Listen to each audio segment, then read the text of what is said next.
Hello, my name's Henry. I'm from Marketown. Um, I'm going to tell a few stories today, so it might be a little deviation from the format. At 3 a.m. one summer night in 1995, my feet dangled from an American Airlines window seat crossing the Atlantic. In-flight entertainment was classical music, courtesy of the BBC World Service, from a pair of complimentary earphones plugged into the armrest next to the ashtray. The law stated if your flight was longer than 6 hours, you could light up a cigarette. While the cabin slept, an air hostess surprised me with a can of Coke, a mini Toblerone, and a reassuring caress on the shoulder. My clearest memory of childhood echoes the easy manner of the 90s. The world felt calmer. Before 9/11, Iraq, the financial crisis, the pandemic, inflation.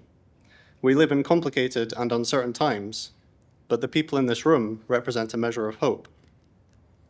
An aircraft this beautiful begs the question why aircraft of today look so dull. Modern airframes use composites which can't be left exposed. The DC-10 was bare-polished aluminium. There's a Japanese adage that suggests a garden isn't complete until everything's removed. This design philosophy, so gorgeously demonstrated by the aircraft which carried 9-year-old Henry to JFK 30 years ago, is a founding principle of an Edinburgh-based fintech company called Marketown. We design beautiful, approachable software that gives anyone with a mobile phone the ease and certainty of Bitcoin's payment network, with absolutely no barriers. Our design challenge is to get out the way, stay out of people's business, and allow a frictionless global economy to grow in our app. That vision surely requires a team of superstar engineers and designers. 2 of our 3 engineers have scaled large software development teams in Web 2 for enterprise and government. Our 3rd engineer was part of a team which won a global Web3 hackathon, so he's pretty good too. To quote him, I just code. The first designer to join us built the rider onboarding process for Deliveroo, which is now a $3 billion company. Another company valued at $2 billion, offering Web3 services in 90 countries, is BitGo. I'm delighted to announce BitGo's former head of design is now leading product design for Marketown. Arguably, our upcoming app release is not a business. It's an open source project that's really closely aligned with Satoshi's values. But it's not a company yet. It's a product. My background is TradFi, so to come up with a proper business strategy, we're going on a journey. How to turn a passion project into Scotland's first DeFi unicorn. My finance journey began 10 years ago. I learned that to value companies, you have to estimate future cash flows by applying a discount rate to each subsequent year. A riskier company will require a higher discount rate. Add up all those diminishing cash flows, you'll get a terminal value, when the revenue is chopped down and hits the dirt. If the total of these discounted cash flows is less than its market cap on the NASDAQ, consider buying, because everyone else is wrong. But you're only buying because you assume that sometime, before you go broke, the market will realize what you have realized. You're hoping the price will then increase when the world suddenly becomes rational again. Buying an undervalued stock is borderline psychotic behavior. This photograph is about as old as I am. One of their colleagues, Michael Milken, began his career as a debt financier way back in the 70s, when good investing meant blue-chip American stocks like IBM and Coca-Cola. Mike read some academic research which proved that to outperform the market, you could get a higher return by lending money to riskier companies. Because they are risky, they pay a higher interest rate on their borrowing. Mike popularized the magical idea that lending money to a terrible company was an excellent investment. Junk bonds are wildly counterintuitive, but if you're a team of innovators solving one of humanity's more complex problems, these risk-seeking investors are providing the resources to help you on a long, uncertain journey. Well, these gentlemen are leaving 60 Broad Street for the last time. Mike's company went bankrupt, and he served 22 months. Beyond equities and fixed income, what about nonprofits? Starting a charity is a great idea for solving a problem without a solution in sight. The Red Cross will throw resources at humanitarian crises as intelligently as possible, for as long as possible, even though tomorrow will always bring a new disaster. Alleviating suffering is all the reward we need to donate, or so you would think. Charities combine human compassion with a tax wrapper, accountants adore. It all sounds absurd when said out loud, but that's finance. At the start of a mortgage, your payments are almost all interest, with only a sliver going toward the principal. That's how banks design their product. So as you progress through a mortgage, you pay it down faster each month, and this is your amortization schedule. Until very recently, banks hid it from customers and staff. The schedule was literally unknowable. A calculation in a very, very old computer system could spit out individual numbers for the day requested, should it be requested by a member of a back office team. So when customers called their lender to learn they'd been paying into their mortgage for 5 years, only to have paid it down by a few £1,000s, they hit the roof. The real fireworks started when a customer calls after 30 years and asks on which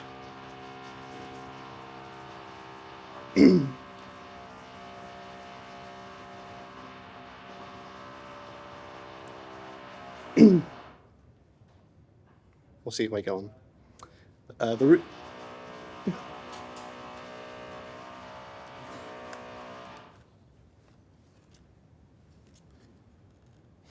The real fireworks started when a customer calls after 30 years and asks on which blessed, sacred, and holy month their mortgage will be fully paid off.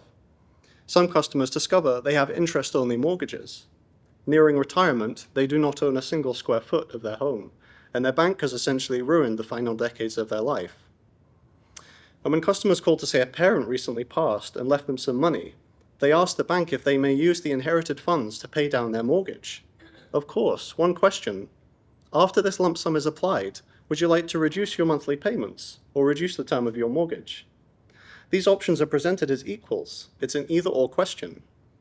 They always choose to reduce their monthly payments because immediate financial relief starting today feels better than your mortgage ending a few months early, 25 years from now.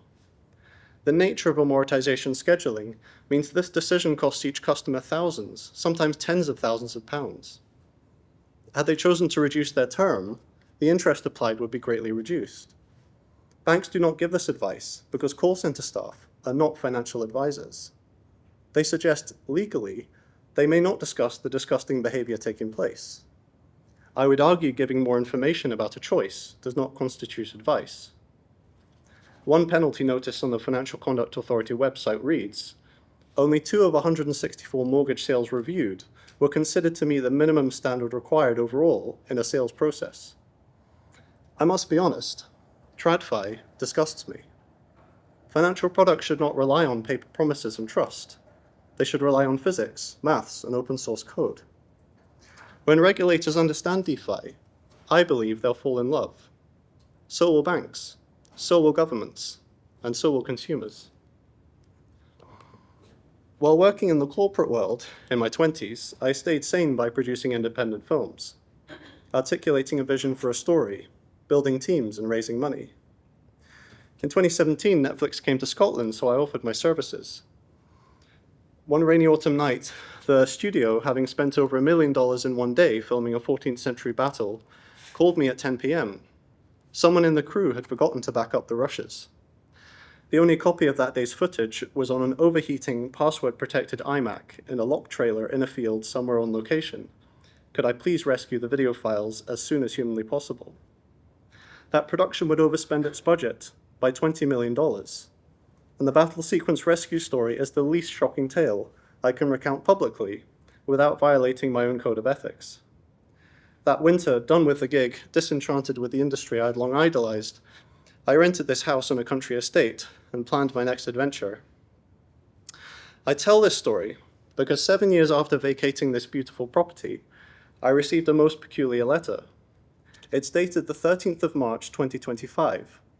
Dear Mr. Murray Smith, we have identified there is a credit of £55.88 on a council tax account in your name in relation to the old coach house. To improve efficiency and reduce costs, we are now issuing refunds direct to customers' bank accounts and would be grateful if you could complete our online form. Well, 2,500 days later, exactly 3 weeks ago today, I'm delighted to report the funds were finally returned. Last year, an international explorer and dear friend visited Edinburgh. She arrived without a raincoat or her bank card because she's an absolute donut. I marched her to Barbara on Frederick Street. We'd sort the money later.